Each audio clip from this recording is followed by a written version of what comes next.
I got to experience an inner voice facilitation today, and the message that came through loud and clear was this concept that the key to movement is presence.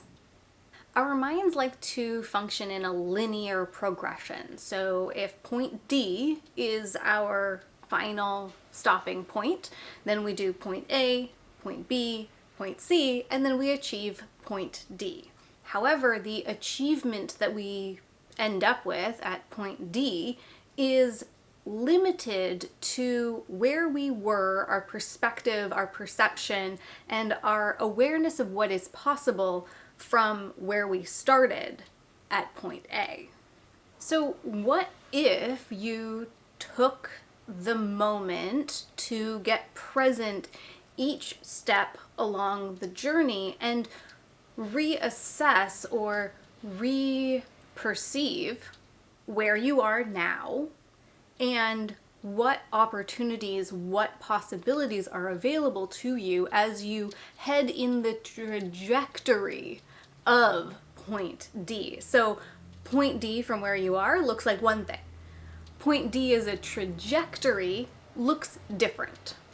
And so it's this continual practice of pausing. So you're at point A and you look around you and you may notice that there's a point B ahead of you. And so you step into point B and then you pause and you notice and you ask the question, what's here now? What's possible from this place? So instead of going to point C, you go to point D immediately, or maybe you go to B point 1 and continue on through that process. So let's actually walk through this and get it a little bit more concrete so that our minds can understand it a little better. The image that my inner voice brought up to assist with my mind understanding this concept was the image of stepping stones. So let's say there's something that you want to change, and for this example, let's use your financial situation as the example. So your mind has set out what it sees as the steps to achieve the financial goal that you're looking towards. Those steps could look something like assess your current financial situation, construct a budget, stick to that budget, and maybe even ask your company for a raise or look for a new job or a new opportunity that pays a little bit more money. But it's very linear, and you will likely get to what your point A self is looking to achieve. So I want to highlight that there's nothing wrong with this. There's nothing malicious about this. There is no wrong way of doing this. And this linear action, this linear fashion of going from point A to point D is likely going to achieve the goal. It is a tangible check mark. Now, what I want to share is for those of you who have come across this content, I have an inkling that you are one of those people that seems to have this awareness that there's something else for you. Your soul is looking for something bigger. Your soul has different ideas of what you are capable of than point D based on point A. So let's take this concept of being present and taking action or moving from a place of presence and see what that exact same example could look like. We're even going to start in the exact same place. So you're going to start off by assessing your current financial situation. And then you get distracted by daydreaming about a trip that you want to take. And somewhere in your mind, you file away that travel is really important to you. Then you pull yourself back to reality and you create the budget. And then you reflect on that budget and you notice that there's something off about it. And you realize that you've constructed this budget and there's no line item for a travel fund in it. And yet travel is a core value for you or really important in your life, and you haven't accounted for it. And so this budget just doesn't feel good.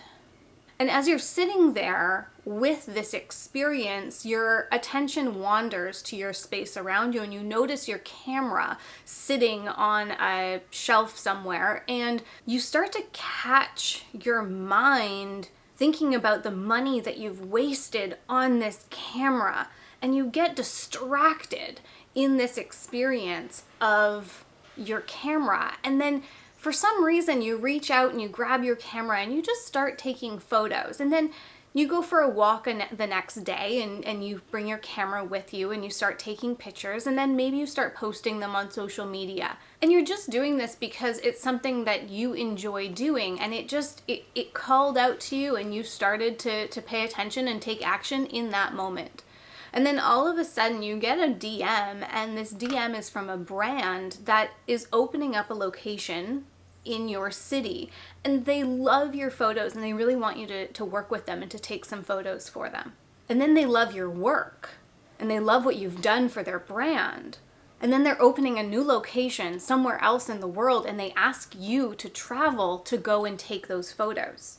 And you continue to take those steps, taking action from this new present moment, and all of a sudden people are reaching out to you and they're asking you, how did you develop this business? How did you create this lifestyle where you are taking photos of these brands around the world? You are getting to travel and get paid for it. And then you develop some presets and an evergreen course that sells itself, teaching other people how to do what you do. You may have noticed that I use this word distraction as a positive. These moments where it looks like we have stepped off the path can actually be triggers to bring us back into the present moment, reassess from this moment, this stepping stone, to look around and to see what's here now, what is possible from this place. And yes, maybe there's 8 steps instead of 4 steps in point A to point D, but the outcome is vastly different. So again, this illustrates from point A, our perspective of what point D can look like is one thing. But from point A, looking around us, point whatever's next, looking around us, point whatever's next, looking around us. It's not a linear trajectory, but each moment is an opportunity for everything to shift and change. Which brings me to this kind of final point here, in that our physical experience has this story that if the change is not visible to us, then the change hasn't happened. But these internal changes are happening. And when we bring ourselves back into the present moment and we bring ourselves back to the awareness of what's possible from this place, we're able to start to recognize that the internal is shifting and changing, even though the external hasn't quite caught up yet. So the external manifestation hasn't caught up and isn't yet visible, but the internal changes are taking place, provided that we are acting and stopping and reflecting and pausing and looking around us from this current, present perspective. When we continue to think that it's point A, B, C, and D, at every stop along the way or every distraction that takes us off the path, we keep pulling ourselves back to, oh, I was at point B, so I have to go back to point B. But we neglect and negate those internal micro shifts that are actually taking place and growing and fostering a bigger change to be possible. So I want to share with you some practices that I am going to be taking now that this concept has come through to me or has been brought conscious to me. And I invite you to join along with me in this. So let me know in the comments if you're if you're going to play with me on this, or what the path is you're already on. And so the 3 steps, the 3 tangibles that I am going to be implementing are to just generally play with looking around and pausing and reflecting in the present moment. Secondly, to notice these distractions as triggers to pull myself back into the present moment, and to recognize that even though the external doesn't look different, the internal is shifting and changing and has the possibility and the potential to shift and change even more. And 3, to continue to reaffirm this belief that these internal shifts are happening, even and especially when it doesn't look like it from the outside. It's this belief that I am not stagnant. It's just that the external hasn't shifted in a perceivable way just yet. So let me know down in the comments if you're on board and your experience with these practices. Also, if money happens to also be the example that you're working with, I will link my Intuitively Wealthy course down in the description. It's an evergreen course, and it really works on this practical and spiritual mindset of money. But there is practical there because I needed the practical for myself. Also, if you want more one-on-one guidance with this, the link to book with me is also in the description. I offer soul alignment readings, soul alignment coaching, as well as human design readings. And finally, as always and as usual, it does help the YouTube algorithm for you to click on that subscribe button, the notification bell so you know every time I post a new video, as well as the thumbs up for content that you enjoy. Please do also share this content out with those people around you that you think it might benefit, and tag me on Instagram at @thesimplyca. So with that, I will see you in the next video.